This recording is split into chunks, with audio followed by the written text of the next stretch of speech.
sobre el marxismo y la cuestión judía, un ensayo de Sabas Michael Matsas. Para los discípulos de Marx y para la clase obrera, la cuestión judía como tal no existe. Rosa de Luxemburgo. Dicha afirmación puede parecer cínica, incluso puede sonar como una acusación después de la Shoah y Auschwitz, pronunciada por una de las más nobles figuras revolucionarias judías de comienzos de la historia del movimiento socialista. Esta frase tiene, sin embargo, un sentido ambivalente, contradictorio. Por un lado, expresa una verdadera negligencia y o una debilidad de la tradición marxista en la relación a la cuestión judía, incluida la debilidad de las posiciones particulares defendidas por Rosa de Luxemburgo sobre las minorías nacionales y la opresión nacional en general. Por otro lado, es absolutamente cierto que la cuestión judía, es decir, la cuestión histórica de la persecución constante de los judíos en el cuadro de formaciones económico-sociales y de regímenes políticos diferentes en el transcurso de la historia y el misterio de su supervivencia, no puede ser explicada abstrayéndola y separándola de la historia, estudiándola como tal de una manera ahistórica. Si separamos las explicaciones teológicas o demonológicas que consideran a la supervivencia tenaz del pueblo judío como la expresión de la voluntad de Dios o del diablo, la única aproximación científica y metodológica correcta del problema es la que adoptó Marx en su controversia con Bruno Bauer. El pueblo judío se ha conservado y desarrollado a través de la historia, en la historia y con la historia, y no a pesar de la historia. Es necesario comenzar por un breve comentario preliminar sobre la polémica de Marx con Bauer a propósito de la cuestión judía. Con frecuencia se considera, y para mal, que la cuestión judía de Marx demuestra de forma definitiva la incapacidad de Marx y del marxismo de analizar ese problema. Para los estalinistas obtusos, este largo artículo representa la última y máxima verdad que se ha expuesto sobre este tema. Del lado opuesto, algunos describen este texto del joven Marx como un panfleto típicamente antisemita o una manifestación del odio que los judíos resienten por sí mismos y, ¿por qué no?, un llamado al genocidio. Enzo Traverso presentó un análisis muy distinto y mucho más Enzo Traverso presentó un análisis muy distinto y mucho más matizado al situar la controversia en el contexto histórico-cultural de la Alemania de los años 1840.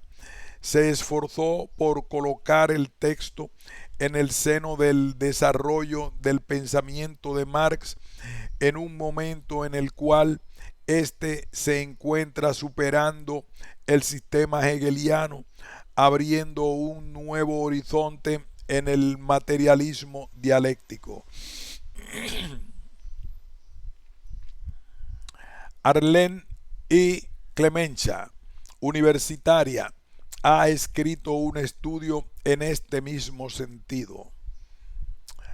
La controversia entre Marx y Bauer forma parte de las intensas discusiones que se fueron desenvolviendo en Alemania entre los demócratas radicales en general y los hegelianos de izquierda en particular, algunos años antes de estallar la tormenta de la Revolución Europea de 1848. En retraso con respecto al desarrollo histórico, este país se estanca. El desarrollo tardío del capitalismo comienza entonces a acelerarse con el impacto de las transformaciones de la historia mundial. En el seno mismo de la comunidad judía, como lo señala Enzo Traverso, se instala una diferenciación social. Una parte de la inteligencia judía adquiere el estatus de paria a medida que entra en conflicto con la burguesía comercial y financiera de su propia comunidad, enfrentamiento que en ciertos comentarios de artículos de Marx de este periodo se expresan violentamente. El punto central de la controversia entre Marx y Bruno Bauer no radica principalmente en la cuestión judía como tal, sino en los límites históricos de la democracia burguesa y de la necesidad de romper con el liberalismo para ir hacia una dirección comunista revolucionaria. Esta reorientación política, que va más allá de la democracia burguesa, está intrínsecamente ligada a la necesidad filosófica de superar el límite alcanzado por la conclusión del sistema hegeliano. Epígono de Hegel, Bruno Bauer reduce la cuestión judía a una cuestión estrictamente religiosa y ve en los 10 mandamientos una traba reaccionaria para la aplicación de las prácticas racionales del Estado cristoprusiano. Se opone a la emancipación de los judíos en nombre de la emancipación política en general. Marx, en cambio, establece una distinción crucial entre emancipación política y emancipación humana o social, apoyando siempre el derecho de los judíos a la emancipación política introducida por la Revolución Francesa. Marx señala con razón que el problema en su conjunto no puede resolverse si no es atacando la cuestión social global. Por encima de la teología del secularismo burgués, Marx coloca en el centro de su reflexión la relación real entre la sociedad civil y el Estado moderno. Establece la primacía de la primera de la esfera de los intereses materiales e invierte de manera materialista toda la concepción hegeliana de la relación entre el Estado y la sociedad. Los primeros escritos de Marx sobre la cuestión judía no constituyen evidentemente una verdadera, eterna y definitiva Los primeros escritos de Marx sobre la cuestión judía no constituyen evidentemente una verdad eterna y definitiva. No son ni siquiera completamente marxistas, ya que Marx mismo está rompiendo sus lazos en esa época con los hegelianos de izquierda y otros demócratas radicales, superando el sistema hegeliano para ir hacia la dirección nueva y nunca alcanzada hasta este momento, el comunismo fundado por la dialéctica revolucionaria y la concepción materialista de la historia. La discusión con Bruno Bauer representa un momento de ese proceso sin ninguna duda, pero es anterior al salto epistemológico. Marx aún no ha descubierto el papel revolucionario de la única clase universal, el proletario.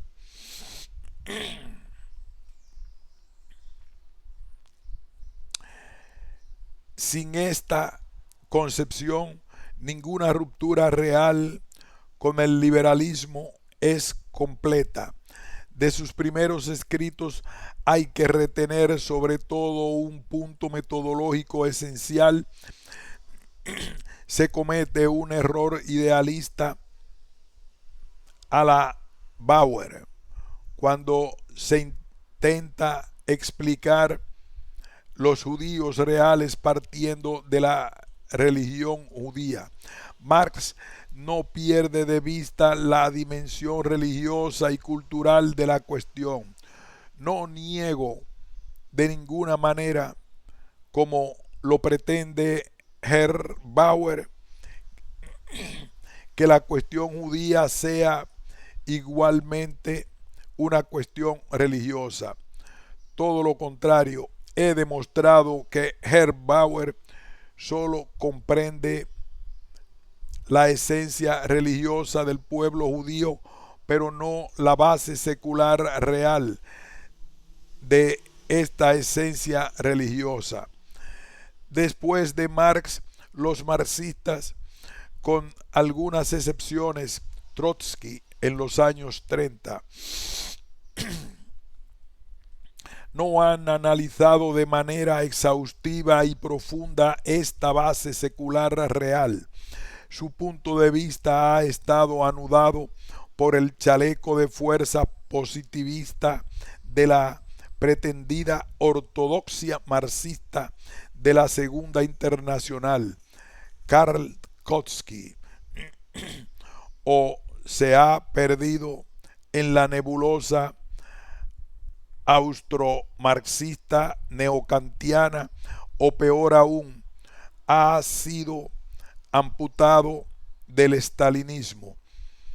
A estas interpretaciones pseudomaterialistas se han opuesto sobre todo concepciones idealistas culturalistas. La concepción materialista de la cuestión judía representa ciertamente un intento más serio por realizar una aproximación histórica de la cuestión judía.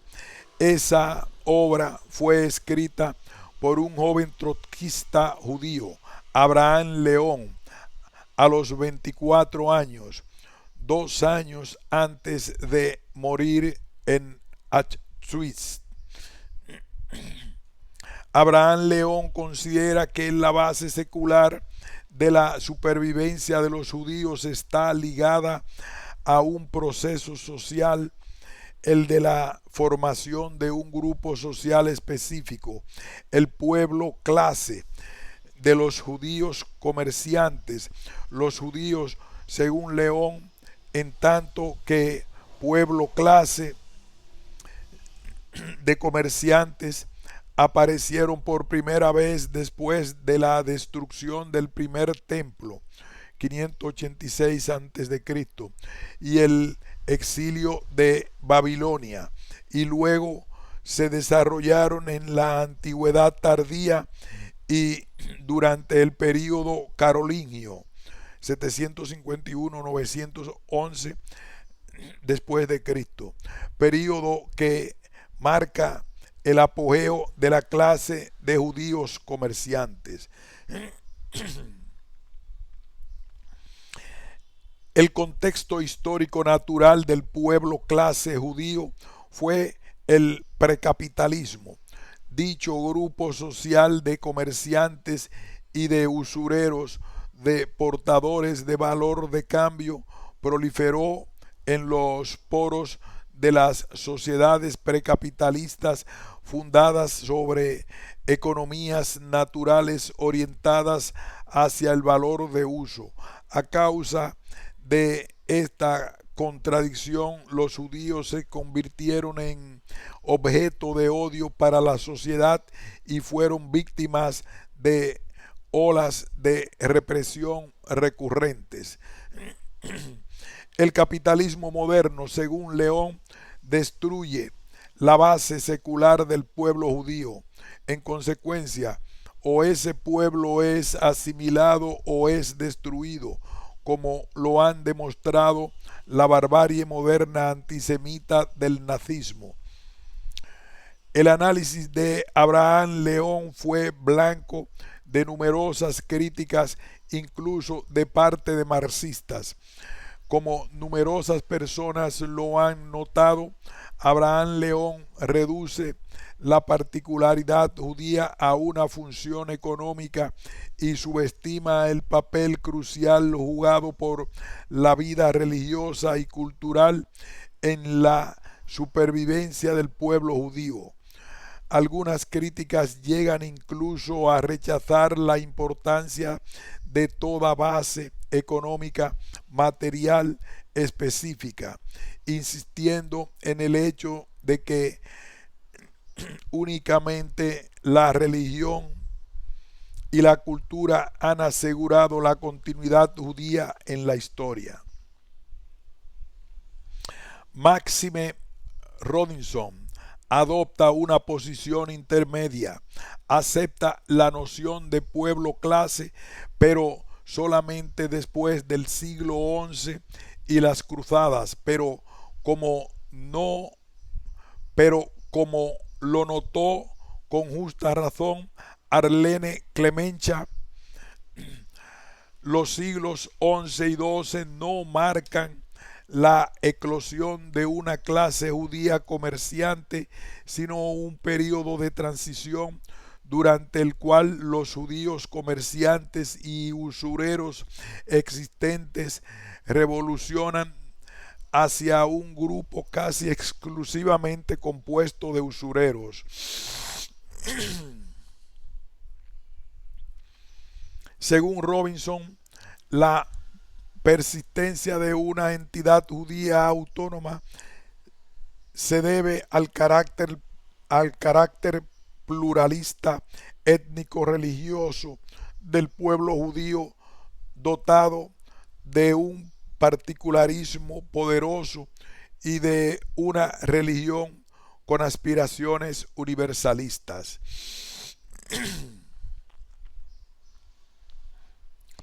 Esta explicación de múltiples causas parece profundamente inspirada por Max Weber y carece de coherencia interna.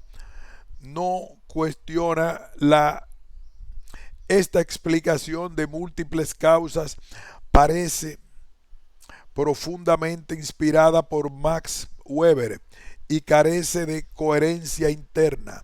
No cuestiona la noción de pueblo-clase de Abraham León durante el período posterior a las cruzadas, pero ante todo debemos formularnos algunas preguntas. ¿La formación de una clase social única es históricamente posible?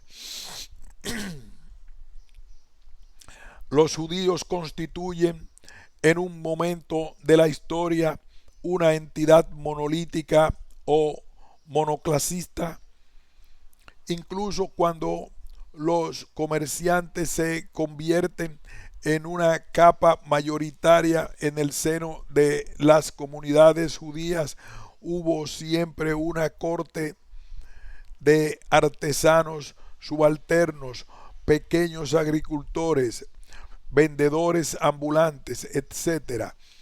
Además, ¿qué sucedió antes del siglo VI antes de Cristo, antes de la aparición de ese pueblo clase?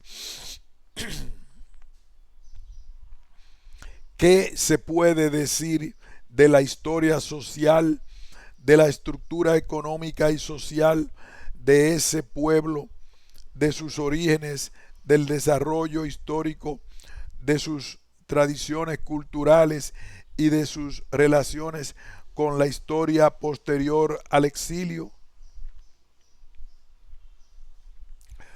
Como lo han subrayado Abraham León y Máxime Robinson, la diáspora durante la antigüedad no se debió solo a la represión que sufrieron los judíos en Judea, está ligada sobre todo a la expansión del comercio en los países de la cuenca del Mediterráneo, más allá de Palestina.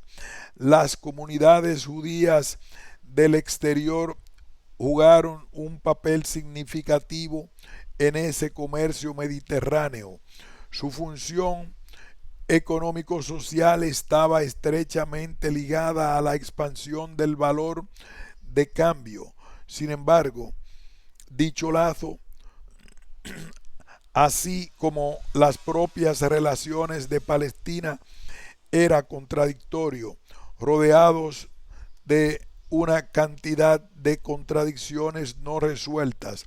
La tensión entre las comunidades de comerciantes judíos en la diáspora y el pueblo judío en la tierra prometida, en donde los principios de la Torá eran reconocidos como los principios organizadores de la vida social, dejó huellas en el Talmud, escrito precisamente durante la antigüedad tardía y completado hacia el siglo VI antes de Cristo, así como en su comentario por Rachi de Troyes hacia 1040 1105.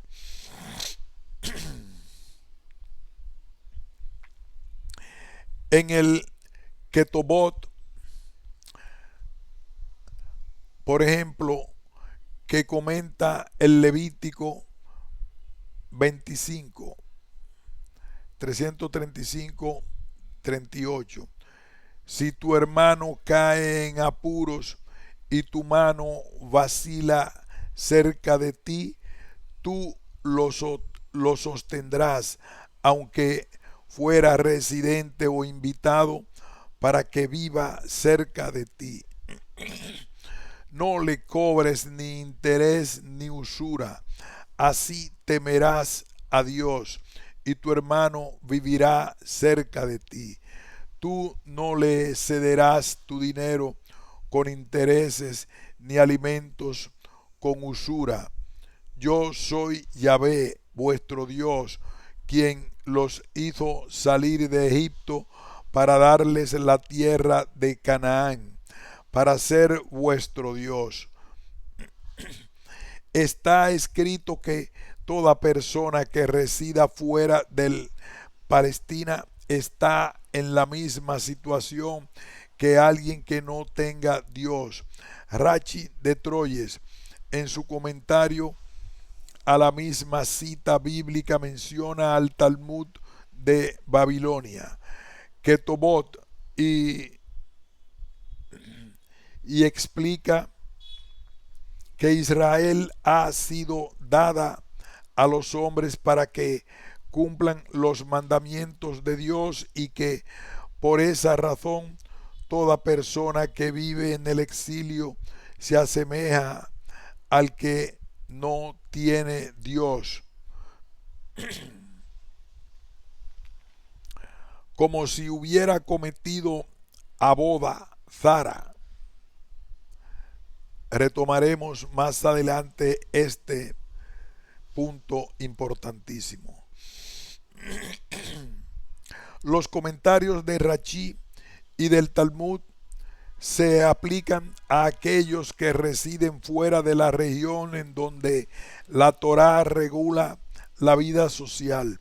Están ligados a la parte del Levítico que analiza las relaciones monetarias y condena la usura, llegando incluso a cuestionar el estatus de la propiedad privada junto al jubileo y de la anulación de las deudas. El Levítico introduce la perspectiva mesiánica de una redención en Israel de todos los explotados y de todos los oprimidos. Estuvo condenada Gustav Landor, el gran dirigente anarcocomunista de la República Soviética de Baviera de 1918, revolución que estuvo condenada desde su inicio, tenía mucha razón en referirse al jubileo como a la introducción de la revolución social en la Biblia. Los comentarios de Rashi y del Talmud se aplican a aquellos que residen fuera de la región en donde la Torá regula la vida social.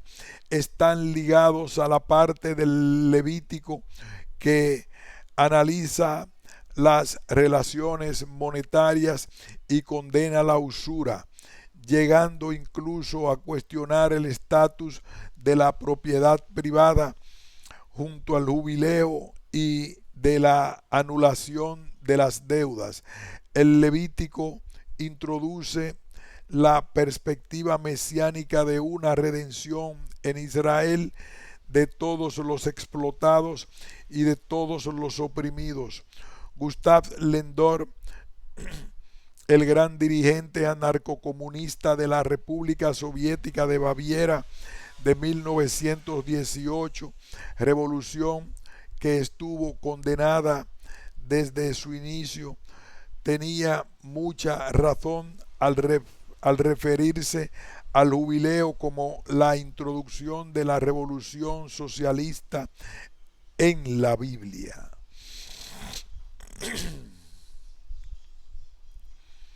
Aún en la tierra prometida, la propiedad no está definida en relación a su propietario, sino al hecho de que pertenece en última instancia al Dios liberador.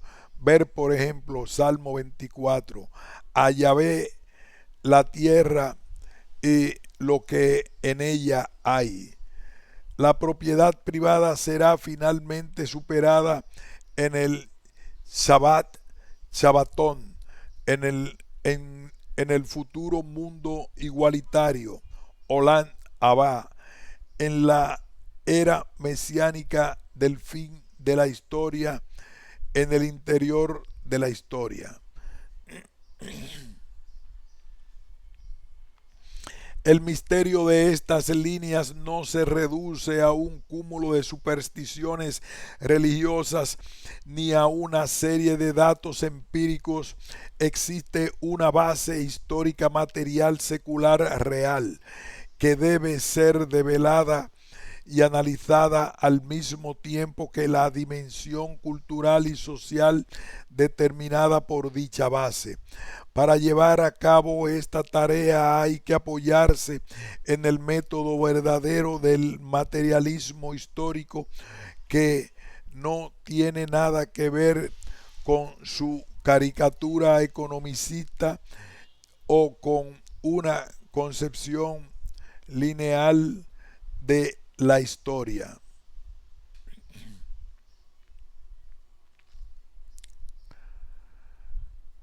Cuarto, nuestro análisis se opone tanto al de los culturalistas que niegan de forma idealista la primacía de las contradicciones históricas materialistas en la determinación de la existencia de los judíos como pueblo diferenciado, como al de los economicistas que reducen la particularidad judía a las actividades de un pueblo clase, de una casta de comerciantes.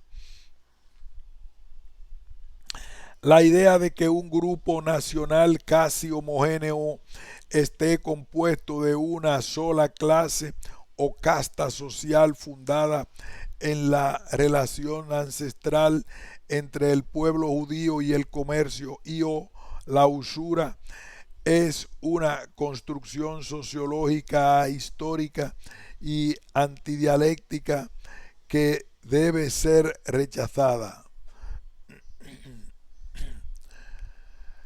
La pretendida dimensión cultural no debe ser ni sobreestimada ni subestimada. Su base histórica material, que no es estática, sino que se encuentra en movimiento y cambio constante, debe ser tomada y analizada en sus relaciones complejas con la totalidad de la vida y de la existencia judías a través de la historia. Dicha existencia debe ser estudiada como un organismo en desarrollo, como una totalidad en proceso. Como lo señalamos en un trabajo anterior, la cuestión judía es una cuestión fundamentalmente de clase. Esto no se debe a que los judíos pertenecen a un pueblo clase particular, Abraham León, o a una casta, Karl Kotsky, que desarrolla una función económica exclusiva, la del comercio y o la de la usura, al interior de las sociedades precapitalistas. La cuestión judía es una cuestión de clase porque su génesis y desarrollo como grupo étnico religioso particular coinciden y están ligadas a la génesis y desarrollo de la sociedad de clases como tal, como un todo de aparición de los judíos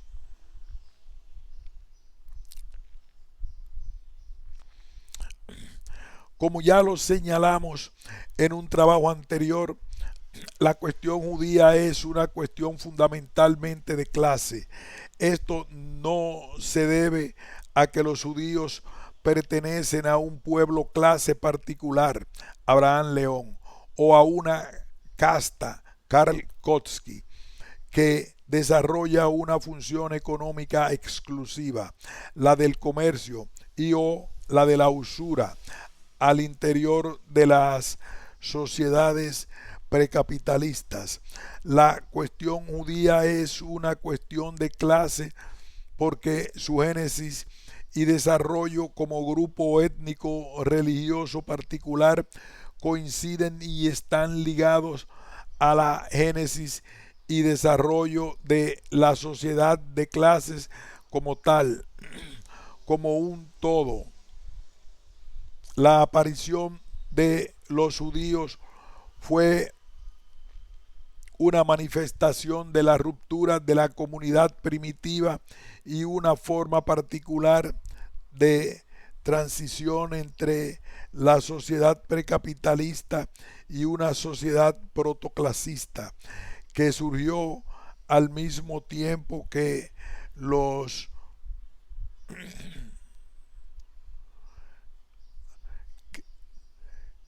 que surgió al mismo tiempo que los protoestados de Medio Oriente. Los judíos aparecieron demasiado temprano y demasiado tarde a la vez. Demasiado temprano en la frontera del desarrollo histórico, encarnado encarnando a una de las primeras formas de transición hacia una sociedad dividida en clases y hacia la aparición de la propiedad privada y del valor de cambio. Demasiado tarde, porque el espacio histórico ya había sido ocupado por otras formaciones económicos sociales que se regían por grupos étnicos más poderosos, sobre todo en los despotismos, sobre todo en los despotismos conflictivos de Medio Oriente. Los judíos fueron prisioneros de las contradicciones de un medio hostil, mientras que sus relaciones sociales representaban la negación necesaria y viva del mundo que los rodea, dominado por el modo de producción asiático. Nacido en una trampa histórica, el grupo étnico religioso judío tuvo que desarrollar una estrategia para sobrevivir, encontrar líneas de escape. Su nacimiento o su renacimiento como nación particular coincide con el éxodo de la prisión de la sociedad despótica asiática, que reducía a la esclavitud a las tribus nómadas de la región. Esa liberación de la casa de los esclavos, Bet Beid Abadín, y la transición hacia una nueva sociedad en la tierra prometida marca al mismo tiempo la transición del modo de producción asiática hacia las primeras formas de propiedad privada de la tierra y de las relaciones fundadas sobre el dinero mercancía. F. Tokay estudió la génesis de la propiedad privada en este tipo de sociedades y señala con razón la necesidad de localizar el grupo social específico que habría podido llevar a cabo dicha transición. Ni la burocracia estatal ni los agricultores en las comunidades agrarias dispersas ni los esclavos tenían la fuerza social o el interés necesarios para quebrar la forma asiática de la propiedad comunal con toda su inercia histórica. No podían introducir nuevas formas de relaciones fundadas sobre la propiedad privada, sobre todo en la esfera principal de la producción, la cultura de la tierra. Solo un grupo social, según Trockey, era capaz y tenía interés en una transición de los esclavos emancipados. El Éxodo pone en escena la emancipación y la marcha victoriosa de los esclavos emancipados hacia la tierra de la libertad, donde van a acceder a la propiedad privada y van a regular sus intercambios de acuerdo al nuevo principio económico. Sin embargo, como ya lo hemos dicho en los textos bíblicos donde está inscripta esta tradición de propiedad privada, está lejos de ser presentada como el objetivo final y la encarnación de la liberación.